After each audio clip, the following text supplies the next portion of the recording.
Welcome back. My name is Jim Wade. I'm the founder of Top Floor Insurance. We've been talking about property insurance, how to understand property insurance, the metrics, the total insurable value, business interruption, is it a ripoff? Today we're going to talk about one key, or really it's three key terms that a lot of people are missing when they buy property insurance. Is your property insurance per building, per location, or is it on a blanket basis? So let's talk about those real quickly. Blanket basis means that you've got a lump sum, so you've got $30 million of insurance, it pays for whatever. That one's easy, that one's a no-brainer. If it's blanket, true blanket, it's great. That's what everyone thinks they have.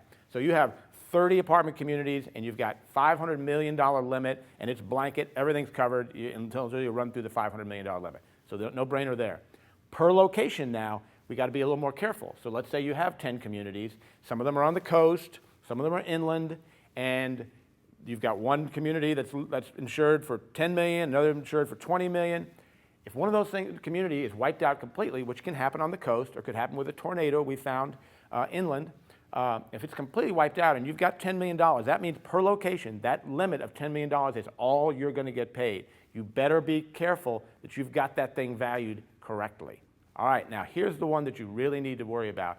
And in the soft market, which took place over the last 4 or 5 years, we didn't really have to worry about per building valuations. Now, a lot of these insurance companies are coming back and they're offering renewals or they're offering new insurance, property insurance, and it's based on per building, and the buyer does not know it most of the time. Because on the cover of the policy, it says a limit. So you've got a $120 million limit, but then underneath it, it says very cleverly, per limits on file with the underwriter, or something of that nature, or see limits on file. And when it says that, be very careful, because it may not even be in the policy. That maybe the underwriter may have a schedule of your buildings per location of which they're basing their insurance on. And if the square footage on those buildings is not absolutely correct and the valuation isn't correct, it could be a major disaster. We had an issue one time where a client of mine gave me the square footage on the building, but it was inadvertently inverted. So it was 31,000 square feet, but we had it as 13,000 square feet. We had the building really, really undervalued. And if it had been per building insurance, it could have been a disaster.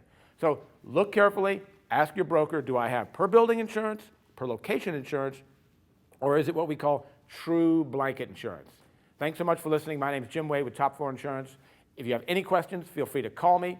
I will return your call personally. Top Floor Insurance, where all we do is provide better apartment community insurance, period.